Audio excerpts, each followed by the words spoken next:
આમ તો લગભગ હવે દેશના અને ગુજરાત રાજ્યના તમામ ગામડાઓ સુધી લગભગ વીજળી પહોંચી ગઈ હોય છે, પરંતુ ઘણા એવા ગામડાઓ, અંતરિયાળ ગામડાઓ હજુ છે ત્યાં વીજળી નથી પહોંચી. અને તેમાંનું જ એક એવું ગામ હોય જ્યાં આઝાદીના 75 વર્ષ બાદ પણ વીજળી ના પહોંચી હોય ને અચાનક વીજળી આવે તો તે ગામના લોકોની ખુશી શું હોય છે તે આપણે વિચારી શકીએ છીએ.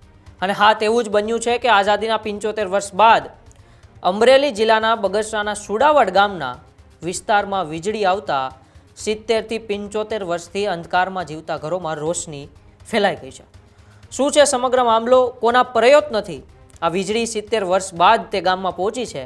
શું કહી રહ્યા છે ત્યાંના સ્થાનિકો, ત્યાંના સરપંચ, અને કેવો છે ગામનો માહોલ? જાણીશું આજના વિડીયોમાં.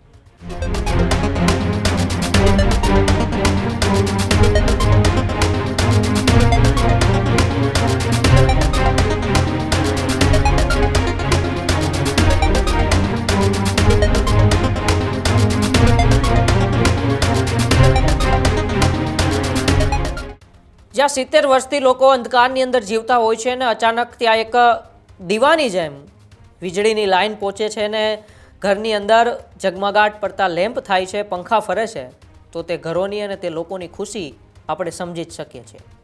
કારણ કે 70-75 વર્ષથી અંધકારમાં જીવતા લોકોના ઘરોમાં જ્યારે રોશનીનો ઝગમગાટ થાય છે ત્યારે લોકો ત્યાંના પ્રતિનિધિઓ કે સરકારનો આભાર માનતા હોય છે. ત્યારે આજ દિન સુધી દીવા ફાનસ પર જીવતા ઘરોમાં રાજ્યના ઉર્જા મંત્રી, જેઓ હમણાં 2 જ મહિના પહેલાં રાજ્યના મંત્રી બન્યા છે એવા અને અમરેલીના ધારાસભ્ય કૌશિક વેકરિયાના પ્રયત્નોથી હવે સુવાવડ ગામના એ એક વસ્તી છે જેમાં 15 થી 20 ઘર છે ત્યાં વીજ પ્રકાશ પહોંચ્યો છે અને ઉર્જા મંત્રી કૌશિક વેકરિયા સુવાડવા ગામ પહોંચીને વીજળી મેળવેલા ઘરોની મુલાકાત પણ કરી હતી. ત્યારે સુડાવડ વાસીઓ સાથે મુલાકાત કરતા ગામમાં હરખની લાગણીઓ જોવા મળી હતી, કારણ કે 70 વર્ષ બાદ તે ગામના લોકોએ વીજળીનો થાંભલો અને વીજળીની લાઈન જોઈ હતી. આ છે બગસરા તાલુકાનું સુડાવડ ગામ, જ્યાં બગસરા તાલુકાના સુડાવડ ગામમાં અંદાજે 1.5 કિલોમીટર દૂર આવેલા વાડ વિસ્તારમાં છેલ્લા કેટલાય વર્ષોથી 15 જેટલા પરિવારો માટે જે વીજળી નહોતી પહોંચી તેના માટે ઐતિહાસિક દિવસ સાબિત થયો. કારણ કે વર્ષોથી અંધકારમાં જીવન જીવતા પરિવારોનો ઘરમાં આખરે ત્યાંના પ્રતિનિધિ એટલે કે ઉર્જા મંત્રી કૌશિક વેકરિયાના પ્રયત્નોથી ત્યાં વીજળી પહોંચી છે. લગભગ 70 થી 75 વર્ષથી અહીં વસવાટ કરતા પરિવારો અત્યાર સુધી દીવા, ફાનસ અને સોલાર લાઇટના સહારે પોતાનું જીવન પસાર કરતા હતા. જી હા, અત્યારે આમ તો માણસ ચાંદ ઉપર પહોંચી ગયો છે, પરંતુ ભારતના એવા અંતરિયાળ ગામડાઓ છે ત્યાં વીજળી નથી પહોંચી. અને જો ત્યાં અચાનક આવી રીતે વીજળી પહોંચે તો પછી ત્યાંના લોકો પોતાનું જીવન બદલાઈ જતું હોય છે. કારણ કે વીજળી વિના આપણે અત્યારે 1 સેકન્ડ કે 1 મિનિટ પણ કલ્પના ના કરી શકીએ. ત્યાં લોકો 70 થી 75 વર્ષ સુધી વીજળી વિના પોતાનું જીવન પસાર કર્યું હતું અને અચાનક જ જો ત્યાં વીજળી આવી છે ત્યારે તેમના ઘરમાં વીજળીના બલ્બ પ્રગટ્યા ત્યારે લોકોના ચહેરા પર પણ અણમોલ ખુશી જોવા મળી હતી. જેમ કે એ લોકો માટે તો સોનાનો સૂરજ ઉગ્યો હોય એવો અહેસાસ સુડાવડ ગામના જે લોકો છે તેમને અત્યારે થઈ રહ્યો છે. આવો પહેલાં સાંભળીએ ત્યાંના સ્થાનિકો શું કહી રહ્યા છે. લાઇટ અમારે 30 વર્ષથી નથી. અત્યારે અમારે લાઇટ આવી તે પછી ટીવી, પંખા, ગલો બધું ચાલુ થયું. નકર અમે કાંઈ અંધારે હતા. રોજ રાતે હું દીવો કરતા? હા, દીવો. આજથી અંજવાળા. કેવી ખુશી, કેવી ખુશી બહુ. પરવીનભાઈ ને ઓલેથી અમારે લાઇટ આવી. સરપંચ પરવીનભાઈ સરપંચ. તો ત્યાંના લોકો કહી રહ્યા છે કે ગામથી 1 કિલોમીટર દૂર આવેલા વિસ્તારમાં 15 પરિવારો વર્ષોથી ત્યાં વસવાટ કરે છે, પરંતુ અહીં રહેતા કોઈ પોતાના ઘરમાં ક્યારેય વીજળી જોઈ નહોતી. તેઓ દીવા અને ફાનસના અજવાળે જીવન જીવતા હતા. સોલાર રાખવો પડતો હતો, પરંતુ પૂરતો પ્રકાશ મળતો નહોતો. ત્યારે આજે 75 વર્ષ પછી અમારા નિવાસસ્થાને વીજળી આવી છે અને વીજળી આવતા હવે તેમના બાળકો રાત્રિના સમયમાં ઘરે બેઠા શાંતિથી અભ્યાસ કરી શકશે. જી હા, કોઈને પણ પોતાના બાળકોના ભવિષ્યની ચિંતા હોય છે કે મારા બાળકો સારું એવું શિક્ષણ મેળવીને, સફળતા મેળવીને અમને આ પરિસ્થિતિમાંથી ઉગારે. ત્યારે આ ગામના લોકોને હવે તેમના બાળકોના ભવિષ્યની ચિંતા ક્યાંક ને ક્યાંક જતી રહી છે, કારણ કે તેમના બાળકો હવે રાત્રિના સમયે પણ શાંતિથી બેસીને અભ્યાસ કરી શકશે તેવું ગામના લોકો કહી રહ્યા છે. આ વિસ્તાર એટલે કે ગીરની ત્યાં બોર્ડર અડે છે, એટલે કે વન્ય પ્રાણીથી પ્રભાવિત હોય છે. અવારનવાર દીપડા અને સિંહ ત્યાં આવી ચડતા હોય છે, પરંતુ હવે વીજળીના અજવાળે સુરક્ષાની લાગણી પણ વધશે તેવું ત્યાંના ગામ લોકો જણાવી રહ્યા છે. કારણ કે અવારનવાર વન્ય પ્રાણીઓની અવરજવર અમારા વિસ્તારમાં રહેતી હોય છે, તેથી વીજળી વિના અમારું જીવન ખૂબ જ કઠિન હતું.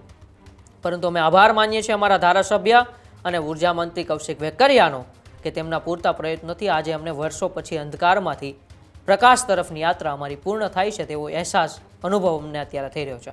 તો ત્યાંના સરપંચ શું કહી રહ્યા છે આવો પહેલાં આપણે તેને પણ સાંભળીએ. બગસરા તાલુકાના સુડાવડ ગામે હું જ્યારે સરપંચ તરીકે ચૂંટાણા પછી મેં નેમ લીધી હતી કે છેવાડાના માનવી સુધી સરકારની યોજનાનો લાભ મળે.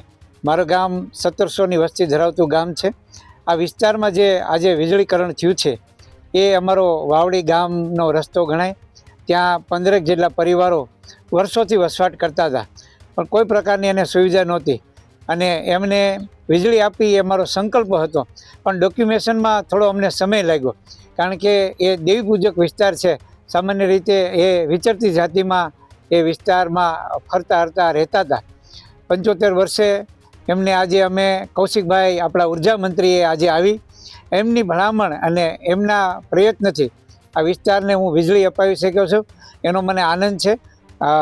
આમ કહું તો ધનવાનોના મહેલમાં ઘીના દીવા થાય, પણ કુબાની અંદર જ્યારે એક ટમટમિયું થાય અને જે આનંદ થાય એ આજે સમગ્ર સુડાવડ ગામને આનંદ થયો છે. એનો અમે ભાજપ સરકાર એટલે કે ભૂપેન્દ્રભાઈ સરકાર અને ઉર્જા મંત્રી કૌશિકભાઈ વેકરિયાનો અમે આભાર માનીએ છીએ સમગ્ર ગામ વતી. અને જેમને આજે સરકારની યોજનાનો લાભ મળ્યો છે એ પણ અમે બિલકુલ ફ્રી, એટલે એક પણ પૈસાનું કોટેશન ભર્યા વગર આજે 15 જેટલા પરિવારને વીજળીકરણથી અહીંયા અમે એને દીવા જગતા કર્યા છે. સુડાવડ ગામ વિસ્તારથી દૂર રહેતા પરિવારને જે વર્ષોથી એમની સમીક્ષા હતી, ખાસ કરીને રાજ્યના યશસ્વી મુખ્યમંત્રી આદરણીય ભૂપેન્દ્રભાઈ પટેલ સાહેબને ખૂબ ખૂબ અભિનંદન આપીશ કે 15 જેટલા પરિવાર દેવી પૂજક સમાજ, માલધારી સમાજ જે ગામથી લગભગ 1 કિલોમીટર દૂર રહે છે, એમને વર્ષોથી જ્યોતિગ્રામ માટે જે ના મળી શકે એ પ્રકારના, કારણ કે ગામથી દૂર રહેતા હોય છે, ગામથી સેવાડાથી દૂર હોય છે અને પોતાની માલિકીની જગ્યા ના હોય, પણ સરકારે જે રીતે નિર્ણય કર્યો છે કે જે લોકો વર્ષોથી ત્યાં રહેતા હોય અને 15 જેટલા પરિવાર એક સાથે રહેતા હોય તો એમને જ્યોતિગ્રામ આપવી જોઈએ. આ સરકારનો એક મહત્વપૂર્ણ નિર્ણય હતો. એનું સંધાને આજે એમને જ્યોતિગ્રામ યોજનાનો લાભ આપવામાં આવ્યો છે. જે રીતે પરિવારમાં ખુશી જોવા મળી રહી હતી, જે રીતે પરિવારમાં ખુશીના ઉલ્લાસ સાથે આજે અમે તેમના પરિવારની મુલાકાત પણ લીધી અને ખાસ કરીને ફરી રાજ્ય સરકારને હૃદયથી આભાર પણ માનું, હૃદયથી અભિનંદન પણ આપું છું. એ વિભાગના મંત્રી તરીકે એક સેવા કરવાનો જ્યારે મને મોકો મળ્યો છે, ત્યારે એક સામાન્ય પરિવારને જ્યારે જ્યોતિગ્રામ યોજનાનો લાભ મળતો હોય ત્યારે ગામના સરપંચ ભાઈ શ્રી પ્રવીણભાઈ અને સમગ્ર ટીમનો પણ આભાર માનીશ. એ લોકોએ કાગળ પેપર પૂરા કરી અને અમારા ધ્યાન ઉપર મૂક્યું હતું અને સરકારે આ યોજનામાં એમનો લાભ આપી અને એમને જ્યોતિગ્રામનો પૂરતો લાભ પણ આપવામાં આવ્યો છે. તો સુડાવડ ગામના સરપંચ કહી રહ્યા છે કે વર્ષો બાદ અમારા ગામના લોકોને જ્યારે વીજળી મળે છે ત્યારે હું અમારા પ્રતિનિધિ અને ઉર્જા મંત્રી કૌશિક વેકરિયા, તમામ અધિકારીઓ અને પદાધિકારીઓનો પણ હૃદયપૂર્વક આભાર માનું છું કે વર્ષો પછી આ ગામના લોકોને વીજળીની જે હાલાકી પડી રહી હતી તેમાંથી તેમને મુક્ત કરાવ્યા છે. જી હા, તો કે આપણે સમજી જ શકીએ છીએ કે પ્રવીણભાઈ આસોદરિયા જે તેઓ ગામના સરપંચ છે, તેમણે 1 કિલોમીટર અંદર આવેલા વિસ્તારમાં છેલ્લા 70 વર્ષથી વધુ સમયથી 15 પરિવારો વસવાટ કરતા હોય અને આ પરિવારો દીવાના સહારે જીવન જીવતા હતા. ત્યારે અહીં જ્યોતિગ્રામ યોજના કે નિયમિત લાઇટની સુવિધા નહોતી તેવું સરપંચ જણાવી રહ્યા છે, પરંતુ છેલ્લા 1 વર્ષની સતત મહેનત કરીને પીજીવીસીએલ અને સ્થાનિક આગેવાનો દ્વારા ઉચ્ચ કક્ષાએ રજૂઆત કરવામાં આવી હતી અને દરખાસ્ત તૈયાર કરીને સતત ફોલોઅપ પણ કરાયો હતો, જેના પરિણામે આજે અહીં વીજળી પહોંચી છે. ત્યારે જૂનાગઢ પીજીવીસીએલના કાર્યપાલક ઇજનેર BK પટેલનો પણ તેમણે આભાર માન્યો હતો અને સાથે સાથે ત્યાંના પ્રતિનિધિ ઉર્જા મંત્રી કૌશિક વેકરિયાનો પણ ગામ લોકો અને સરપંચે આભાર માન્યો હતો. તો સમજી જ શકીએ છીએ કે આઝાદીના 70-75 વર્ષ બાદ કોઈ ઘરમાં એક દીવો પ્રગટ્યો હોય તેવો અહેસાસ અત્યારે આ ગામના લોકોને થઈ રહ્યો છે. ત્યારે હજુ પણ ભારતના એવા અંતરિયાળ ગામડાઓ છે જ્યાં વીજળી નથી પહોંચી. આપણે આશા રાખીએ છીએ કે જલ્દીથી જલ્દી આ લોકોના ઘરમાં પણ એ કેમ કહી શકાય કે પ્રકાશનો દીવો ઝગમગે તેવી આશા સાથે તમે જોતા રહો ન્યૂઝરૂમ ગુજરાત. નમસ્કાર.